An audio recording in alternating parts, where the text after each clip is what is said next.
7টি ধ্বংসাত্মক অপরাধ থেকে বেঁচে থাকতে বলছে আমাদের। তাহলে এই 7 অপরাধ এখন আমরা শুনবো, শোনার পর দেখবো কারো মধ্যে থাকলে বের করে দিব, না থাকলে ভবিষ্যতে যেন আমরা না করি। বলেন ইনশাআল্লাহ। قال رسول الله صلى الله عليه وسلم اجتنبوا السبع الموبقات। রাসূলুল্লাহ সাল্লাল্লাহু আলাইহি সাল্লাম বলেন 7টি ধ্বংসাত্মক অপরাধ থেকে তোমরা বাঁচো। বলেন তো কয়টি অপরাধ আমাদেরকে ধ্বংস করে দেয়? ক্বালু ওয়া মা হুন্না ইয়া রাসূলুল্লাহ। সাহাবীগণ প্রশ্ন করলেন, হুজুর এই 7টি অপরাধ কি? নবীজি বললেন, 1 নাম্বার আশিরকু বিল্লাহ, আল্লাহর সাথে শিরক করা। বলেন তো 7 অপরাধ ধ্বংস করে আমাদেরকে, এর মধ্যে ধ্বংসকারী 1 নম্বর অপরাধের নাম কি? শিরক। শিরক করলে সব ধ্বংস। রমজানে 30টা রোজা রাখার পর আপনি আপনার আব্বার কবর জিয়ারত করতে গেছেন, মাশাআল্লাহ ভালো। আব্বার কবর জিয়ারত করার পর এবার আরেক আব্বার কবর জিয়ারত করতে গেছেন, সেটাও খারাপ না, জিয়ারত তো ভালো জিনিস। কিন্তু আরেক আব্বার কবর জিয়ারত করতে গিয়ে আপনি চারদিকে তাকাইছেন, এইভাবে তাকায় দেখেন আপনারে কেউ দেখে না, না দেখার কারণে ছোট্ট করে চুপে চুপে একটা সিজদা দিছেন। কি করছে? চুপে চুপে একটা। তো সিজদা মানুষ তারে দেখুক আর না দেখুক, কে দেখছে? 30টা রোজা কার জন্য রাখছে? রোজাগুলার সওয়াব দিবে কে? আপনি যে কাম করছেন এই কামের কারণে সব সওয়াব শেষ। সূরা জুমারের 65 নম্বর আয়াতে আল্লাহ বলেন, ওয়ালাকাদ উহিয়া ইলাইকা ওয়া ইলাল্লাযিনা মিন ক্বাবলিকা লাইন আশরাকতা লায়াহবাতান্না আমালুকা ওয়া লাতাকুনান্না মিনাল খাসিরিন।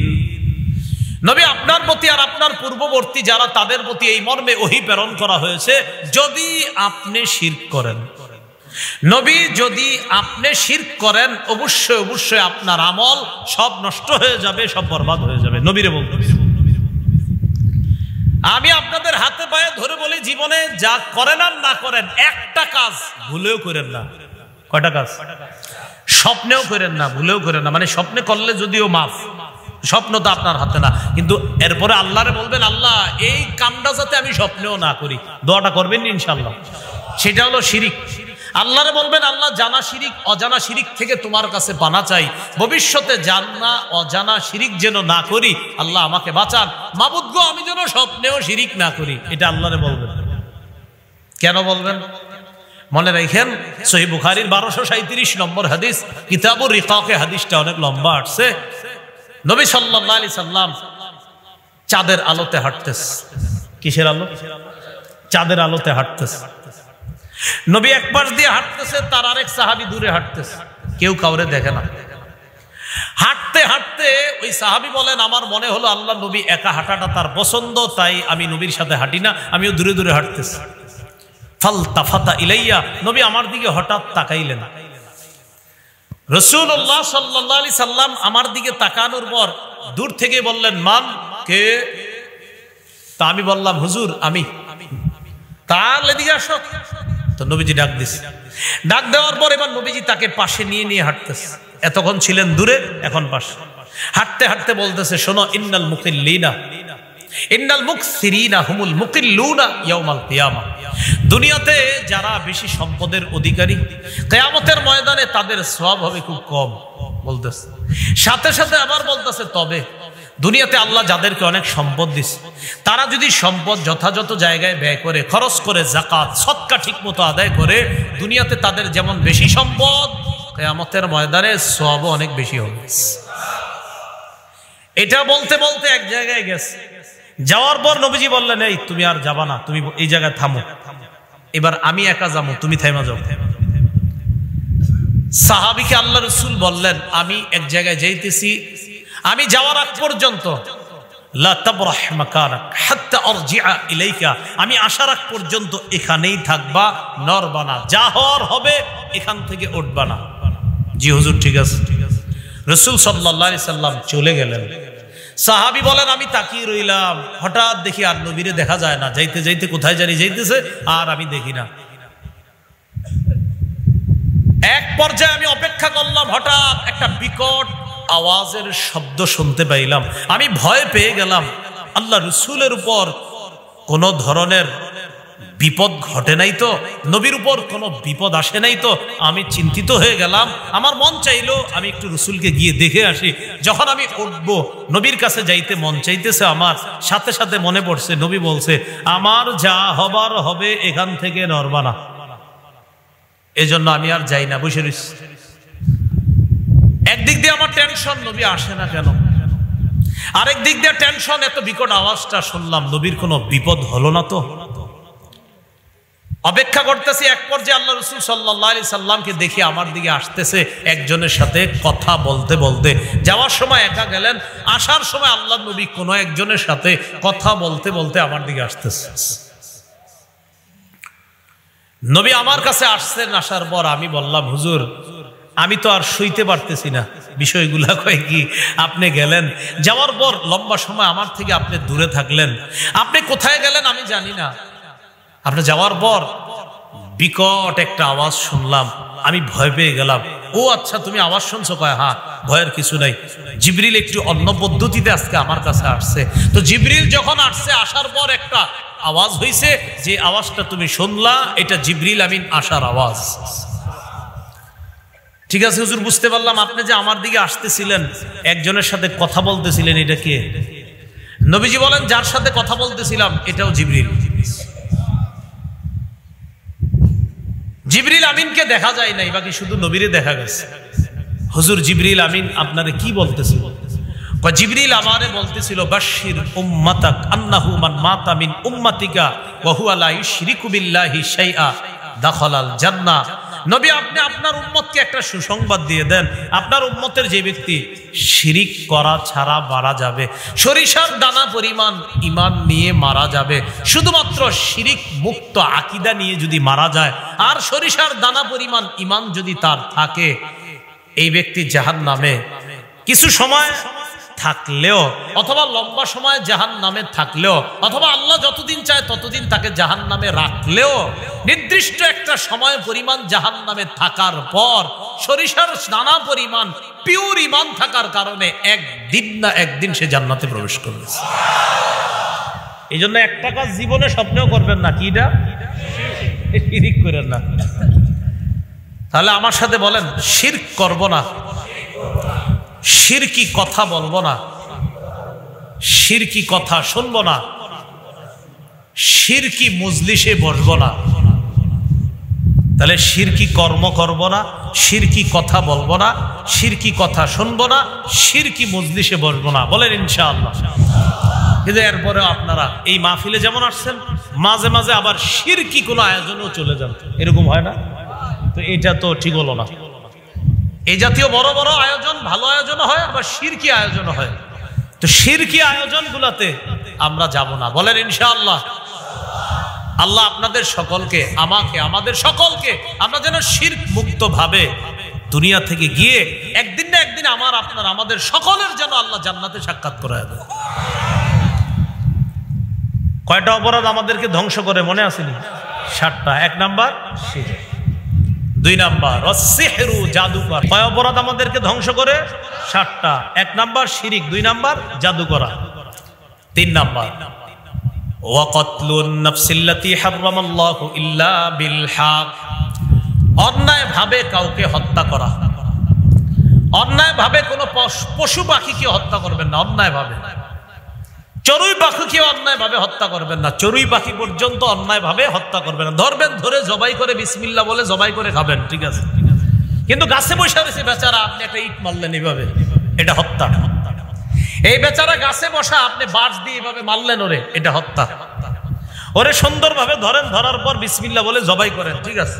নাসাইর বর্ণনা আসছে, রাসূলুল্লাহ সাল্লাল্লাহু আলাইহি সাল্লাম বলেন, কোন ব্যক্তি দুনিয়ার মধ্যে কোন চড়ুই পাখিকে যদি অন্যায়ভাবে হত্যা করে, মান কাতালা উসফুরান আবাসা, কেউ যদি কোন চড়ুই পাখিকে অনর্থক হত্যা করে, আজ্জা ইলাল্লাহ, চড়ুই পাখি কিয়ামতের ময়দানে আল্লাহর কাছে মামলা করবে, নালিশ করবে। আল্লাহকে বলবে, আল্লাহ ইন্না ফুলানান কাতালানি আবাসা, অমুক ব্যক্তি আমাকে শুধু শুধু হত্যা করছে। ওয়ালাম ইয়াকতুলনি লিমানফাআ, আমারে কোনো উপকারের কারণে হত্যা করে নাই। মাবুদ আমারে যদি জবাই করে খাইতো ঠিক ছিল, কারণ আমাকে তার জন্য হালাল বানাইছেন, কিন্তু আমি বসেছিলাম গাছের ডালায়, এই লোক শুধু শুধু নিচ দিয়ে যাইতেছিল, আমারে মাইরা পানিতে ফেলাই দিছে। এরকম মামলা করবে আল্লাহর কাছে। এখন বলেন, কোন পাখি যদি মানুষের বিরুদ্ধে হত্যার মামলা করে, তাহলে মানুষ যদি অন্যায়ভাবে হত্যা করা হয় সেটার কি অবস্থা হবে? হ্যাঁ, আর যদি কোনো মুসলমানকে অন্যায়ভাবে হত্যা করা হয় সেটার কি অবস্থা হবে? প্রথমে বললাম পাখি, পরে বললাম মানুষ, পরে বললাম মুসলমান। কি বললাম? প্রথমে বললাম পশু পাখি, পরে বললাম মানুষ, পরে বললাম মুসলমান। কোন মুসলমানকে যদি অন্যায়ভাবে হত্যা করা হয় এটার কি হবে? আল্লাহ আমাদের সকলকে এই জাতীয় ভয়ঙ্কর অপরাধ করা থেকে, চিন্তা করা থেকেও আমাদেরকে হেফাজত করেন। 4 নাম্বার যে অপরাধটা আমাদেরকে ধ্বংস করে, এটা আপনাদের এলাকায় না থাকলেও ভবিষ্যতে যদি এসে যায়, সবাই মিলে ওলামা হযরত সহ সবাই মিলে প্রতিহত করব, বলেন ইনশাআল্লাহ। তা আমি বলি, বলার পর দেখেন যদি থাইকা থাকে বলবেন হুজুর আছে, আর না থাকলে বলবেন না আমার এলাকায় এগুলা নাই। এরপরে যদি হাদিস বলে ফেলি বলবো, আসলে বলবো। 4 নাম্বার, আকলুর রিবা, সুদ খাওয়া। কি খাওয়া? এটাও আছে, এটা আছে তো আমিও জানি। 4 নাম্বার অপরাধ কি? এটার আনফরচুনেটলি আওয়াজটা হালকা হইল, আপনারা প্রথম 3টা তো জোরে জোরে বললেন। 4 নাম্বারটা কি? আরো সুন্দর করে বলেন, ঘৃণা নিয়ে বলেন। যারা খান আর যারা না খান আমি তো আর জানি না, সবাই বলেন। এখন হালকা হয়েছে মানে কি? এর মানে যারা খান এরা বলেন নাই। হ্যাঁ, কয়টা অপরাধ ধ্বংস করে? 4 নাম্বার, সুদ খাওয়া। সুদ খায়েন না। এই অপরাধ সমাজ ব্যবস্থাটাকেই ধ্বংস করে দিচ্ছে। হ্যাঁ, একদিক দিয়ে আমি বলতেছি হুজুর এত ইবাদত করি কবুল হয় না, আরেক দিক দিয়ে সুদ খান, তো কবুলটা হবে কেমনে? রাসূলদেরকে আল্লাহ বলতেছে, তাদেরকে রাসূল, ইয়া আইয়ুহার রাসূলু কুলু মিনাত তাইয়্যিবাত ওয়া'মালু সালিহা। রাসূলদেরকে বলতেছে, ও রাসূলগণ, ইবাদত করার আগে হালাল খাদ্য খান, খাওয়ার পর নেক আমল করেন। রাসূলদেরকে বলতেছে কুলু মিনাত তাইয়্যিবাত, হে রাসূলগণ কুলু খান, মিনাত তাইয়্যিবাত হালাল খাদ্য, পবিত্র খাদ্য, ওয়া'মালু সালিহা এবং নেক আমল করেন। বলেন তো নেক আমলের পূর্বে আল্লাহ কি খাইতে বলছে? হালাল খাইতে বলছে। 4 নাম্বার, আকলুর রিবা, সুদ খাওয়া। আল্লাহ এই অপরাধ থেকে আমাদেরকে, আমাদের এই সমাজ, আমাদের এই দেশকে আল্লাহ হেফাজত করেন। এটা জাহিলিয়ত, মনে রাখবেন। এই সুদ খাওয়া এটা জাহিলিয়ত। রাসূলুল্লাহ সাল্লাল্লাহু আলাইহি সাল্লাম বলেছেন, আলা কুল্লু শাইইন মিন আমরিল জাহিলিয়াতি তাহতা কদামাইয়া। শোনো, মূর্খতা, অন্ধকার যুগের যত জাহিলিয়ত, যত মূর্খতা, সব আমি মুহাম্মদ সাল্লাল্লাহু আলাইহি সাল্লামের 2 পায়ের নিচে। শোনো, রিবাল জাহিলিয়া, জাহিলি যুগের যে সুদ প্রথা, এটাও আমার পায়ের নিচে। এই জাহিলিয়ত, এই মূর্খতা আমাদের এই সমাজ থেকে দূর করে আমাদের এই সমাজ ব্যবস্থাকে ইসলামী সভ্য সমাজ ব্যবস্থা করতে হবে। মূর্খতা, এটা জাহিলিয়ত, রন্ধ্রে রন্ধ্রে এই জাহিলিয়ত ঢুকে গেছে, সুদের জাহিলিয়ত। এটা জাহিলিয়ত, এটা মূর্খতার যুগের, যে অন্ধকারের যুগের জাহিলিয়ত, মূর্খতার যুগের। যেই যুগে অন্ধকার ছিল, যেই যুগে অশ্লীলতা, বেহায়াপনা, পাশবিকতার জয় জয়কর অবস্থা ছিল চারদিকে, সেই যুগের জাহিলিয়ত হলো সুদ ব্যবস্থা। এই সুদ ব্যবস্থা ছলে বলে কৌশলে বিভিন্ন জনেরা মুসলমানদের ঘরে ঘরে ঢুকিয়ে চাপিয়ে দিয়ে মুসলমানদের সমাজ ব্যবস্থা ধ্বংস করে। জিহাদ নামক সুন্দর ব্যবস্থাকে তারা যেন মুসলমানদের মুজাহিদ তৈরি না হয়, যেন এদের পেটেও সুদের টাকা ঢুকানো যায়, ঘুষের টাকা ঢুকানো যায়, এদের পেটেও যদি জাহিলিয়ত ঢুকিয়ে দেওয়া যায়, সালাউদ্দিন আইয়ুবীর মতো আর মুজাহিদ তৈরি হবে না। এটা আমাদের ঘরে ঘরে ঢুকাই দিচ্ছে। 7 অপরাধ ধ্বংস করে। 4 নাম্বার, আকলুর রিবা, সুদ খাওয়া। সুদ খাওয়াটা কি বলেন? জাহিলিয়ত। বলেন সবাই, আবার বলেন, আবার বলেন। এটা ঘরে ঘরে প্রচার করে দিবেন, প্রচার। আব্বা সুদ খাওয়া এটা জাহিলিয়ত, যে জাহিলিয়ত দূর করতে আমার নবী দুনিয়াতে আসছে। আম্মা সুদ খাওয়া জাহিলিয়ত, এটা দূর করতে আমার নবী দুনিয়াতে আসছে। কাকা সুদ খাবেন না, সুদ খাওয়া এটা জাহিলিয়ত, এগুলা দূর করতে, এগুলা কাইটা সাফ করতে আমার নবী দুনিয়াতে আসছে। সে আপনি নবীর উম্মত, ঘরের মধ্যে এই জাহিলিয়ত আপনি রাখতে পারেন না, এটা বুঝানো। ভাই কথাগুলো মনে থাকবে। এ গেল 4 নাম্বার। 5 নাম্বার ওয়াকলু মালিল ইয়াতীম, এতিমের সম্পদ ভক্ষণ করা। ভাই মারা গেছে, ছোট ছোট 2-3টা সন্তান আছে, চাচায় চিন্তা করে কলমের খোঁচায় কিভাবে তাদের সম্পদটা আত্মসাৎ করা যায়। এরকম চাচা আসেনি? আল্লাহ পাক রব্বুল আলামিন বলেন ইন্নাল্লাযীনা ইয়াকুলুনা আমওয়ালাল ইয়াতামা যুলমা, যারা এতিমের সম্পদ অন্যায়ভাবে ভক্ষণ করে, ইন্নামা ইয়াকুলুনা ফি বুতুনিহিম নারা, তারা পেটের মধ্যে আগুন ঢুকায়, তারা পেটের মধ্যে আগুন ঢুকায়। এক অংশ আমি, বাকি অংশ আপনারা বলবেন। এতিমের সম্পদ যারা পেটে ঢুকায়, তারা পেটে কি ঢুকায়? আগুন। আল্লাহ আগুন থেকে আমাদেরকে হেফাজত করে। 6 নাম্বার ওয়াত্তাওয়াল্লি ইয়াউমাজ যাহফি, জিহাদের ময়দান থেকে পলায়ন করা। আল্লাহ যদি কখনো জিহাদের সুযোগ দেয় আমাদেরকে, আমরা পলায়ন করব না ইনশাআল্লাহ। জিহাদ মুসলমানদের অধিকার, জিহাদ মুসলমানদের একটা অধিকার। সন্ত্রাস অপবিত্র, জিহাদ পবিত্র। 13 বছর কাফেররা মুসলমানদের উপর সন্ত্রাসী আক্রমণ চালিয়েছে। 13 বছর কাবা চত্বরে আমার হাবিব নামাজ পড়তেছে। সহিহ বুখারীর বর্ণনা, আবু জাহেল বলল আইয়ুকুম ইয়াতি বিজাজুরি জালি বিজাজুরি আলি ফুলান, অমুক এলাকার উটের নারী বুড়ি পসরা পায়খানা নাপাক গোবর আনবা, আনার পর মোহাম্মদ যখন সেজদায় যায় তার এই গলার এই জায়গায় দিয়ে দিতে পারবা, এমন কেউ আসো? উকবা দাঁড়ায় দাঁড়ায় তো আমি পারবো। সত্যি সত্যি অমুক এলাকায় গেছে, ওটের নারী বুড়ি পায়খানা পসরা বানছে, আনার পর হাবিব সেজদায় গেছে, নবীর এই গলা মোবারকের এখান থেকে এইভাবে কাঁধ আর পিঠের উপরে ওটের পসরা পায়খানা এইভাবে দিয়ে দিচ্ছে। আপনারা বলেন এটা কি? সন্ত্রাসী বলে এটা কি? বলেন এটা কি? নবীজি সেজদা থেকে মাথা উঠাইতে পারতেছেন। আব্দুল্লাহ ইবনে মাসউদ রাদিয়াল্লাহু তাআলা আনহু বলেন, আবু জাহেল আর তার সাথীরা হাসতে হাসতে একজন আরেকজনের উপর পরে আর কয়, দেখ দেখ দেখ কেমন দেখা যায়, এরকম হাসতেছে। কাবা চত্বরে আল্লাহ রাসূল সাল্লাল্লাহু আলাইহি সাল্লাম এই উকবা পাপিষ্ট আরেকদিন আসছে। আসার পর নবীর গলার মধ্যে চাদর পেঁচাইছে, চাদর পেঁচায় 2 দিক থেকে টান দিছে, নবীরে ফাঁসি দিয়ে মেরে ফেলবে। নবীরে কি দিয়ে মারবে? এটা কি বলেন? সন্ত্রাস। এটা কি? হযরত খাব্বাবের উপর আক্রমণ, সন্ত্রাস। হযরত বেলালকে মারতে মারতে মারতে মারতে উত্তপ্ত বালুর মধ্যে শোয়া দেওয়া, এটা সন্ত্রাস। হযরত আম্মারকে মারতে মারতে রক্তাক্ত করা, এটা সন্ত্রাসী। হযরত আম্মারের মা সুমাইয়াকে রক্তাক্ত করা, এটা সন্ত্রাসী। হযরত আম্মারের বাবা ইয়াসেরকে রক্তাক্ত করা, এটা সন্ত্রাসী। 13 বছর সন্ত্রাসগিরি শুধুমাত্র সহ্য করলেন। সূরা হজের 39 নম্বর আয়াতে আল্লাহ বলেন, আর কত? উযিনা লিল্লাযীনা ইউকাতালুনা বিআন্নাহুম যুলিমু, যাদেরকে আক্রমণ করা হচ্ছে তারা মাজলুম, তাদেরকে জুলুম করা হয়েছে। 13 বছর পর আল্লাহ বললেন উযিনা, এখন জিহাদের বিধান দেওয়া হলো। তোমাদেরকে যে অত্যাচার করছে, আল্লাযীনা উখরিজু মিন দিয়ারিহিম বিগাইরি হক, যাদেরকে অন্যায়ভাবে তাদের ঘর থেকে বের করে দেওয়া হয়েছে, অধিকার বঞ্চিত করেছে তোমাদেরকে, এবারে অধিকার ফিরে পাওয়ার জন্য আল্লাহ পাক রব্বুল আলামিন ওই সন্ত্রাসী কর্মকাণ্ড নামক অপবিত্রতা দূর করার জন্য ইসলামের পবিত্র বিধান জিহাদ আল্লাহ দিয়েছেন। কয় বছর সন্ত্রাসী সহ্য করছে? এখন সমস্যা হলো কি, আপনারা এলাকার চাই স্টলের সামনে বৈশা যারা কথা বলে এদেরকে পার্সোনালি গিয়ে বুঝাইতে হবে। আপনি গিয়ে দাওয়াতে বলতে হবে, কাকা আবু জাহেল যে নবীজির এইভাবে রক্তাক্ত করছে, কামটা কি ঠিক করছে? কাকা বলবে না, ওই রকম করছে, আমি থাকলে খবর আছিল, ও বলবে এরকম। এরপরে বলবেন এইভাবে নবীর গলায় ফাঁস দিয়ে নবীরে হত্যা করতে চাইছে, তখন বলবে এগুলো তো অন্যায়। এইভাবে এই মানুষগুলা এলাকার সাধারণ যারা পড়াশোনাও করে না তাদেরকে বুঝায় বলবেন, আচ্ছা বলেন এই কাজগুলা কি ঠিক না অন্যায়? তখন সেও বলবে এগুলো অন্যায়। বলবেন এই জাতীয় অন্যায় করছে 13 বছর কাফেররা, এগুলাই সন্ত্রাসী।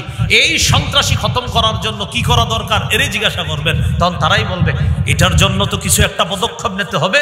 তখন বলবেন এই পদক্ষেপ স্বরূপ তখন আল্লাহ 13 বছরের এই সন্ত্রাস নামক অপবিত্রতা দূর করার জন্য পবিত্র বিধান জিহাদ আল্লাহ দিয়েছেন। আর কত, এবার তাদের এই সন্ত্রাসগিরি প্রতিহত করার জন্য আমি আল্লাহ জিহাদের বিধান আপনাদেরকে দিয়ে দিলাম।